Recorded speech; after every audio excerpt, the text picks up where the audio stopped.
ఆస్ట్రేలియాతో Ashes test series ను కోల్పోయిన నేపథ్యంలో England chief coach Brendon McCullum భవిష్యత్తుపై ఊహాగానాలు మొదలయ్యాయి. అతన్ని కొనసాగించాలా వద్దా అనే దానిపై ఇంగ్లాండ్ బోర్డు చర్చించనుంది. ఆసీస్తో జరిగే చివరి యాషెస్ టెస్ట్ సందర్భంగా మెక్కల్లమ్ కెప్టెన్ బెన్ స్టోక్స్ తో ఈ అంశంపై చర్చించే అవకాశం ఉంది. 2010-11 తర్వాత యాషెస్ సిరీస్ గెలవలేకపోయిన ఇంగ్లాండ్ ప్రస్తుతం సిరీస్ ను 11 రోజుల్లోనే చేజార్చుకుంది.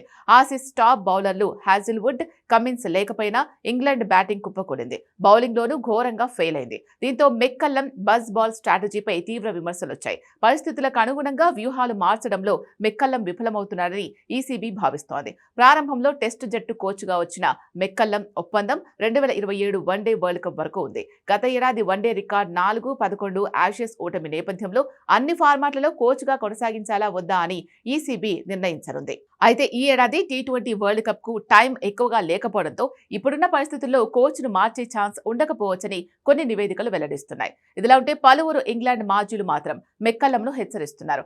ఇంగ్లాండ్ క్రికెట్ భవిష్యత్తును నిర్ణయించే మ్యాచ్గా సిడ్నీ టెస్ట్ మారవచ్చని ఇంగ్లాండ్ మాజీ కెప్టెన్ మైకేల్ వాన్ హెచ్చరించారు. బాక్సింగ్ డే టెస్టుల్లో వచ్చిన విజయంతో ఇంగ్లాండ్ జట్టుకు ఆత్మవిశ్వాసం పెరిగినా అది పూర్తి స్థాయి టెస్ట్ విజయం కాదని, సిడ్నీలో జరిగే ఆఖరి యాషెస్ టెస్ట్ అస్సలు పరీక్షగా నిలుస్తుందని ఆయన అభిప్రాయపడ్డాడు. సిరీస్ ఆరంభంలోని తొలి 3 టెస్టుల్లో ఇంగ్లాండ్ దారుణంగా విఫలమై యాషెస్ కోల్పోయింది. అయితే ఎంసీజీలో బౌలర్లకు అనుకూలంగా మారిన పిచ్పై ఇంగ్లాండ్ రాణించింది.